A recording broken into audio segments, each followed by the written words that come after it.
زمانہ قدیم میں کسی ریاست پر ایک بادشاہ حکومت کرتا تھا۔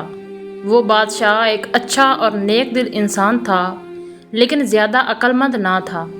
اسی لیے اسے ہمیشہ ہوشیار اور سمجھدار لوگوں کی تلاش رہتی تھی، تاکہ اس کی رعایا بہتر ہو اور ملک ترقی کر کے دشمنوں کو اپنا غلام بنا سکے۔ بادشاہ کی اپنی موجودہ رعایا بھی اسے کچھ خاص کرامت محسوس نہ ہوتی تھی۔ وہ لوگ صرف مشورے دیتے تھے اور اس کے بدلے تنخواہیں وصول کرتے تھے، مگر ان کے مشوروں میں وہ تاثیر نہ تھی جو بادشاہ چاہتا تھا۔ یہ سوچ اکثر اسے بے چین رکھتی۔ ایک دن بادشاہ نے اسی الجھن سے نجات کے لیے اپنے درباریوں کے ساتھ جنگل کی سیر کا ارادہ کیا۔ شاید قدرت ہی اسے کسی جواب تک لے جائے۔ بادشاہ جنگل پہنچے اور خوب سیر و تفریح کے بعد واپسی کا سفر شروع کیا، تو راستے میں ان کی نظر ایک عجیب منظر پر پڑی۔ ایک شخص ایک بڑے درخت کے نیچے بیٹھا ہوا تھا اور وہ خود سے باتیں کر رہا تھا، جو دور سے پاگل اور عجیب سا لگ رہا تھا۔ یہ دیکھ کر بادشاہ رک گئے۔ ان کے دل میں خیال آیا کہ یا تو یہ شخص پاگل ہے یا پھر غیر معمولی ذہانت کا مالک، جو اپنی ہی دنیا میں گم رہتا ہے۔ تجسس کے مارے بادشاہ اپنے درباریوں سمیت اس شخص کے قریب جا پہنچے اور اس سے گفتگو شروع کر دی۔ وہ شخص بظاہر آدھا پاگل لگتا تھا، لیکن اس کی باتوں میں ایک عجیب کشش تھی۔ بادشاہ نے نرمی سے سوال کیا، اے نوجوان، کیا تم پاگل ہو جو خود سے باتیں کر رہے ہو؟ یہ پاگل بادشاہ کی پوری سلطنت بچائے گی، اس بات کا کسی کو گمان تک نہیں تھا۔ لہٰذا پاگل شخص نے مسکرا کر جواب دیا، پاگل تم ہو اور تمہارا سارا رعایا، میں تو بالکل ٹھیک ہوں۔ میں تو صرف یہ چاہتا ہوں کہ اس جنگل کو کاٹ کر یہاں شاندار محلات تعمیر کیے جائیں اور ان محلات کا بادشاہ میں خود بنوں۔ اس کی بات میں عجیب اعتماد اور بے باکی تھی، جو کسی عام پاگل کے بس کی بات نہ لگتی تھی۔ بادشاہ اور درباری اس کے جواب پر حیران رہ گئے، کیونکہ ایسے جملے یا تو کسی دیوانے کے ہوتے ہیں یا پھر کسی ایسے شخص کے جو دلیر اور غیر معمولی ذہانت کا مالک ہو۔ بادشاہ کچھ دیر تک خاموشی سے اسے دیکھتا رہا، پھر درباریوں سے اس شخص کے بارے میں مشورہ کیا، تو ان کے اندر چھپے لالچ نے فوراً سر اٹھا لیا۔ وہ آپس میں چپکے چپکے باتیں کرنے لگے۔ کسی کے دل میں یہ خدشہ تھا کہ اگر یہ شخص بادشاہ کا مشیری خاص بن گیا تو ہم اس کے تابع بن جائیں گے اور ہماری اہمیت بھی کم ہو جائے گی۔ دھیمے سے ایک درباری نے کہا، یہ خطرہ ہے کہیں ایسا نہ ہو کہ یہ ہم سب پر حاوی ہو جائے۔ دوسرے نے جلدی سے بولا، نہیں، یہ تو آدھے سے زیادہ پاگل ہے، ہوشیاری کی تو اس سے بالکل امید نہ رکھنی چاہیے، لہٰذا بادشاہ کو کہیں کہ اسے اپنے ساتھ لے جائے۔ درباریوں کا ماننا تھا کہ یہ شخص ہمارا کیا بگاڑ لے گا، لیکن خدا کو کچھ اور ہی منظور تھا۔ بالآخر درباریوں نے بادشاہ کو یہ مشورہ دیا کہ اسے محل لے جایا جائے۔ اگر بہادر نکلا تو کام آئے گا، اور اگر واقعی پاگل ہوا تو اسے بعد میں چھوڑ دیں گے۔ بادشاہ نے درباریوں کی رائے پر عمل کرتے ہوئے بسم اللہ کہا اور کچھ دباؤ ڈال کر اس شخص کو اپنے ساتھ چلنے پر آمادہ کر لیا، مگر راستے میں اچانک اس شخص نے گھوڑے کو دوسری سمت موڑ دیا اور کوشش کی کہ بھاگ جائے۔ بادشاہ اور اس کے درباری فوراً اس کے پیچھے لگا دیے۔ تعقب کرتے ہوئے وہ اسے دوبارہ قابو میں لے آئے اور اسی راستے سے محل کی جانب روانہ ہو گئے۔ جیسے ہی وہ محل پہنچے تو حیرت انگیز طور پر وہاں لوگوں کی بھیڑ جمع تھی۔ سب خوشی سے نعرے لگا رہے تھے اور بادشاہ کو مبارکباد دے رہے تھے۔ بادشاہ اور اس کے درباری یہ دیکھ کر حیران رہ گئے اور پوچھا، یہ کس بات کی مبارکباد ہے؟ لوگوں نے بتایا، بادشاہ سلامت، جس راستے سے آپ سیر کے لیے گئے تھے وہاں دشمن کی بھاری فوج گھات میں بیٹھی تھی، زبردست اسلحے کے ساتھ، کہ آپ کبھی واپس نہیں آئیں گے۔ یہ سن کر سب کی آنکھوں میں حیرت، شکر اور فکر کی ملی جلی کیفیت نمایاں تھی۔ لوگوں نے پھر خوشی سے کہا، بادشاہ سلامت، آپ تو بہت ہوشیار نکلے، آپ نے راستہ بدل لیا۔ بادشاہ نے خاموشی سے اس پاگل شخص کی طرف دیکھا اور دل میں سوچا کہ یہ شخص واقعی معمولی نہیں، کچھ خاص ہے۔ پھر اس نے درباریوں کی طرف متوجہ ہو کر حکم دیا، جلدی کرو، اس شخص کے لیے ایک بہترین کرسی تیار کرو، آج سے یہ میرے ساتھ رہے گا۔ درباری جو پہلے ہی دل میں ڈرے ہوئے تھے فوراً بول پڑے، بادشاہ سلامت، یہ شخص تو پاگل ہے، ایسا نہ ہو کہ آپ کو نقصان پہنچا دے۔ آپ کے ساتھ تو ہم جیسے عقل مند لوگوں کو ہونا چاہیے۔ مگر بادشاہ نے ان کی بات کو رد کرتے ہوئے سنجیدگی سے کہا، نہیں، یہ شخص تم سب سے زیادہ ذہین ہے، ہمیں خطرناک دشمن سے بچایا۔ یہ ہوتا ہے زیادہ ذہین لوگوں کی نشانی۔ اگر یہ نہ ہوتا تو تم میں سے کسی کو خبر بھی نہ ہوتی کہ راستے میں دشمن گھات لگائے بیٹھا ہے۔ ہماری سلامتی اسی کی ہوشیاری کی بدولت ہے۔ یہ سن کر پاگل مسکرایا اور فخر سے بادشاہ کے پہلو میں رکھی کرسی پر بیٹھ گیا۔ مگر اس لمحے سے محل میں ایک نیا تنازع جنم لینے لگا۔ درباری جو صدیوں سے نسل در نسل ان کرسیوں پر بیٹھتے آئے تھے، کسی صورت یہ گوارا نہ کر سکے کہ ایک اجنبی اور وہ بھی پاگل کہلانے والا ان کے برابر آ بیٹھے۔ وہ دل ہی دل میں جلنے لگے اور اس شخص کے خلاف سازشوں کا جال بننے لگے، لیکن جسے اللہ تعالیٰ عزت عطا کرے اسے دنیا کی کوئی طاقت گرا نہیں سکتی۔ عزت و ذلت کا اختیار صرف اسی کے ہاتھ میں ہے۔ یہ کہانی سن کر آپ کا اللہ کی قدرت پر یقین اور بھی پختہ ہو جائے گا۔ اللہ بادشاہ کو گرا کر فقیر بنا سکتا ہے اور پاگل کو بادشاہ بنا سکتا ہے، اور جب وہ کسی کو بلند کرنا چاہے تو دنیا کی ساری سازشیں ناکام ہو جاتی ہیں۔ درباریوں کی سازشیں، ان کا حسد اور مخالفت اس پاگل کو عزت کیسے دیتا ہے، آئیے جانتے ہیں۔ ایک دن صبح جب محل میں دربار سجا ہوا تھا، رعایا کے چند افراد آگے بڑھے اور اس شخص کے پاس پہنچے جسے سب پاگل کہا کرتے تھے۔ ادب سے بولے، بھائی صاحب، آپ پر سلامتی ہو، ہم آپ سے کچھ ضروری بات کرنا چاہتے ہیں۔ رعایا نے بات کرتے ہوئے کہا، بھائی صاحب، آپ کو ہمارے بادشاہ کے اصولوں اور درباری آداب کا کچھ اندازہ نہیں ہے۔ ہم تو بس یہ چاہتے ہیں کہ آپ کسی غلط فہمی میں کوئی ایسا قدم نہ اٹھا لیں جس کی وجہ سے آپ کو سزا بھگتنی پڑے۔ پاگل نے حیرت سے کہا، کیا مطلب مجھے سزا ملے گی؟ میں نے تو کبھی نہیں کہا تھا کہ مجھے یہاں محل لایا جائے۔ یہ کیسی مصیبت ہے؟ مجھے واپس لے چلو۔ اس کی بات سنتے ہی رعایا کے چہرے پر ایک ہلکی سی خوشی کی لہر دوڑ گئی۔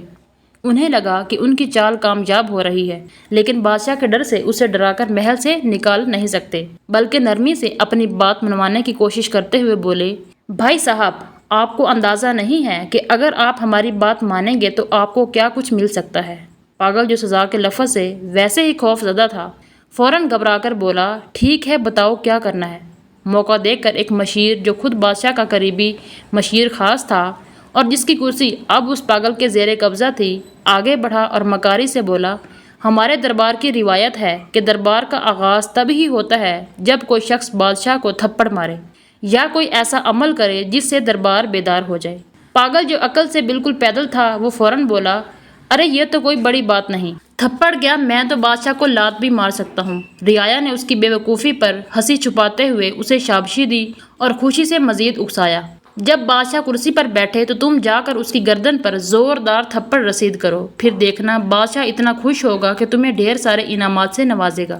پاگل نے بولے پن سے بات مان لی۔ جب اگلے دن دربار لگا اور بادشاہ تخت پر براجمان ہوا تو پاگل نہایت سادگی سے آگے بڑھا اور ایک زوردار تھپڑ بادشاہ کی گردن پر دے مارا۔ اس زور سے بادشاہ کا تاج دور جا گرا، لیکن جیسے ہی تاج زمین سے ٹکرایا، اس کے نیچے سے ایک خطرناک بچھو نکل آیا۔ بادشاہ فوراً چونک کر کھڑا ہوا اور اسے یہ سمجھتے دیر نہ لگی کہ اگر وہ تاج سر پر رکھ لیتا تو بچھو اسے کاٹ لیتا۔ شکر گزاری سے بڑے دل کے ساتھ بادشاہ نے پاگل کو سینے سے لگا لیا۔ بادشاہ نے پاگل کو سینے سے لگاتے ہوئے خوشی سے کہا، میرے عزیزو، یہ صرف ایک شخص ہے جو مجھ سے سچی محبت رکھتا ہے۔ اگر یہ مجھے تھپڑ نہ مارتا تو آج شاید میرا آخری دن ہوتا۔ بادشاہ کے حکم پر پاگل کے لیے ایک شاندار دعوت کا اہتمام کیا گیا اور ساتھ ہی اسے ایک خوبصورت محل بھی انعام میں دے دیا گیا۔ رعایا، جو پہلے ہی اس سے حسد میں مبتلا تھی، اب اور بھی پریشان ہو گئے۔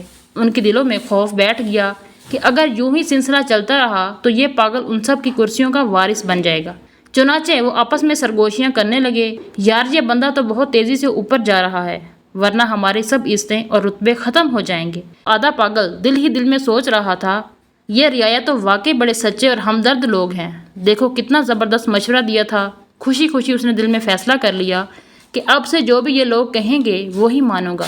اگلے دن رعایا دوبارہ مشورہ کر کے اس پاگل کے محل پہنچے۔ وہ سب اندر سے تپ رہے تھے مگر ظاہری چہروں پر مسکراہٹ سجائے بیٹھے تھے۔ ایک مشیر نے نرمی سے بات شروع کی، بھائی صاحب، کل کی ترکیب کیسی لگی؟ اگر آپ تھپڑ نہ مارتے تو بادشاہ آپ پر شک کرتا اور شاید آپ کو سزا بھی ہو جاتی۔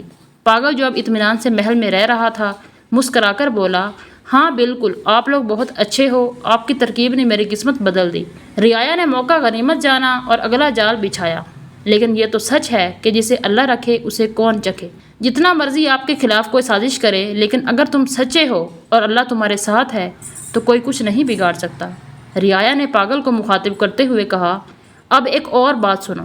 صبح جب دربار لگے اور بادشاہ کرسی پر بیٹھنے لگے تو تم فوراً اس کی کرسی پیچھے سے کھینچ لینا۔ دیکھنا تمہیں آدھی بادشاہت ملے گی۔ یہ کام آسان نہیں، لیکن تم تو بہادر ہو، کر لوگے۔ پاگل جلدی سے بولا، ایک کیا، میں تو 2 کرسیاں بھی کھینچ سکتا ہوں۔ رعایا حسب معمول اسے شاباشی دیتے ہوئے رخصت ہوئے اور صبح دربار میں وہی ہوا جس کی انہوں نے پاگل کو کرنے کو کہا تھا۔ جیسے ہی بادشاہ تخت پر بیٹھنے لگا، پاگل نے موقع دیکھ کر کرسی پیچھے سے کھینچ لی، مگر بادشاہ نے خود پر قابو رکھتے ہوئے گرنے سے پہلے سنبھل کر کھڑا ہو گیا۔ جب اس نے پیچھے مڑ کر دیکھا تو حیران رہ گیا کہ کرسی کا ایک پاؤں اندر سے پہلے ہی ٹوٹ چکا تھا۔ بادشاہ نے فوراً پاگل کی طرف دیکھا، اسے گلے لگایا اور بلند آواز میں سب کے سامنے کہا، دیکھو یہ شخص کتنا ہوشیار اور وفادار ہے، اگر یہ نہ ہوتا تو میں کرسی سمیت زمین پر گر کر زخمی ہو جاتا۔ پھر اسے تمغہ امتیاز دے کر اپنی فوج کا جرنیل منتخب کر دیا اور دربار میں ایک بار پھر اس کی بہادری کی داد دی گئی۔ یہ دیکھ کر رعایا سر پکڑ کر رہ گئے، وہ جو ہر بار اسے گرانے آتے اس کی عزت میں اضافہ ہوتا رہا۔ اب وہ تنگ آ کر ایک دوسرے سے کہنے لگے، یار یہ کیسی مصیبت ہے، ہم تو چاہتے ہیں کہ اسے سزا ہو، بادشاہ ناراض ہو اور وہ پھانسی چڑھے، مگر یہ ہر بار بازی مار جاتا ہے۔ اب معاملہ ہاتھ سے نکلتا دیکھ کر مشیروں نے ایک گہرا منصوبہ بنایا، ایسا منصوبہ جو پوری سلطنت کو ہلا کر رکھ سکتا تھا۔ سب نے مل کر فیصلہ کیا کہ وہ پڑوسی بادشاہ سے خفیہ رابطہ کریں گے، اسے جنگ پر اکسائیں گے اور وعدہ کریں گے کہ ہم تم پر حملہ کریں گے۔ لیکن بادشاہ کو اطمینان دیا گیا کہ رعایا سب آپ کے ساتھ ہے، سب ہم سنبھالیں گے، بس تم نے صرف ہمارے جرنیل کو مارنا ہے، باقی سب کچھ ہم پر چھوڑ دے۔ رعایا نے یہ سازشی خط بھیجا اور دوسری بادشاہت کی جانچ پڑتال کے بعد وہ راضی ہو گیا۔ اب رہ گئی صرف ایک بات، اپنے بادشاہ کو جنگ پر آمادہ کرنا۔ چنانچہ رعایا نے اپنے چند آدمی زخمی کر لیے اور بادشاہ کے سامنے آ کر کہنے لگے، بادشاہ سلامت، ہم کب تک صبر کریں گے؟ اگر کل آپ کو کچھ ہو گیا تو پوری سلطنت روئے گی۔ دشمن حملہ آور ہو رہا ہے، ہمیں ابھی فیصلہ کرنا ہوگا۔ مختصر یہ کہ بادشاہ نے جنگ کی ڈھول بجا دی اور اپنی فوج کو رعایا سمیت جنگ کے لیے روانہ کر دیا۔ اب لشکر کا سپہ سالار پاگل ہے، لیکن سب مل کر بھی پاگل کا کچھ نہیں کر سکتے، صرف پشت پیچھے ہنس رہے تھے۔ جب وہ دشمن ملک کی سرحد پر پہنچے تو وہاں کی فوج پوری تیاری کے ساتھ موجود تھی۔ دونوں جانب کی افواج جب جنگل میں داخل ہوئے تو پاگل نے حکم دیا، سب رک جاؤ، سب سے پہلے میں بادشاہ سے خود لڑوں گا۔ چونکہ وہ کمانڈر تھا، پوری فوج رک گئی۔ پاگل نے زور سے آواز دی، اے بادشاہ باہر آ۔ دشمن بادشاہ آیا اور دونوں جنگل کے بیچوں بیچ آمنے سامنے کھڑے ہو گئے۔ اچانک ایک خون خوار شیر جھاڑیوں سے نکلا اور دشمن بادشاہ پر حملہ کر دیا۔ پاگل جو اصل میں صرف تلوار چلانا چاہتا تھا، دل میں کوئی ذاتی دشمنی نہیں رکھتا تھا، فوراً آگے بڑھا اور شیر سے لڑنے لگا۔ ایک سخت جنگ کے بعد اس نے شیر کو مار گرایا اور بادشاہ کو زخمی حالت میں اٹھا کر لیا۔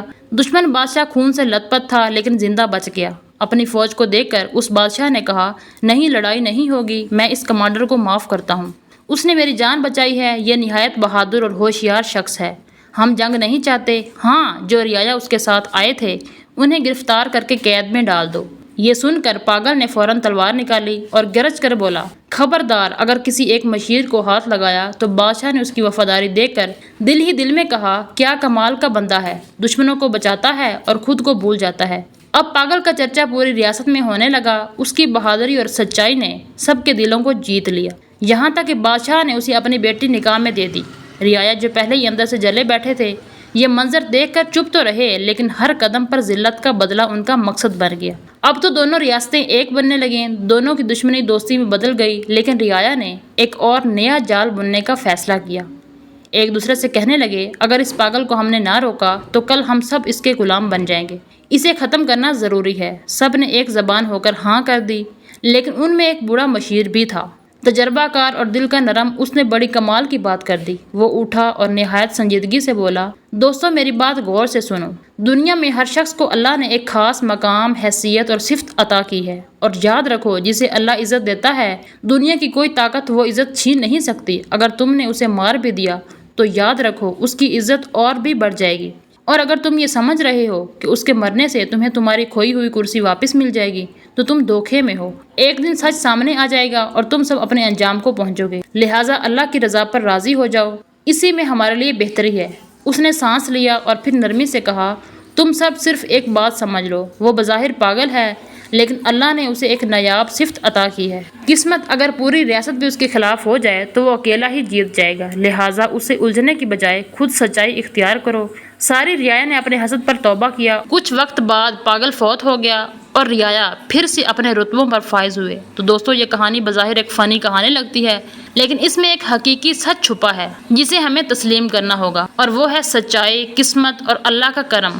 ہمیں بھی کبھی کسی سے حسد نہیں کرنا چاہیے، کیونکہ اگر کوئی کسی عہدے یا رتبے پر فائز ہے اور کامیاب ہوا ہے تو وہ ان کی محنت کا صلہ ہو سکتا ہے، اس کی اچھی قسمت ہو سکتی ہے، یا اس میں ایسے صفات ہو سکتے ہیں جس کی وجہ سے اللہ نے اسے وہ عزت دی ہے۔ کوشش کریں وہ صفات اپنائیں، محنت کریں، سچائی اختیار کریں، شاید وہی عزت تمہیں بھی ملے، لیکن حسد نہ کریں۔ تاریخ اس بات کی گواہ ہے، منافق لوگ اور حسد کرنے والے کبھی کامیاب نہیں ہوتے، ہمیشہ میدان سچے لوگوں کا ہی ہوتا ہے۔ مجھے امید ہے آپ نے اس کہانی سے بہت کچھ سیکھا ہوگا۔ ہمارے چینل پر بہترین اور سبق آموز کہانیاں موجود ہیں، دیکھیے اگر آپ کو یہ کہانی پسند آئی ہو تو لائک کریں، اور مزید ایسی دلچسپ اور سبق آموز کہانیاں سننے کے لیے ہمارے چینل کو سبسکرائب کر لیں۔ ملتے ہیں نیکسٹ ویڈیو میں، تب تک کے لیے اللہ حافظ۔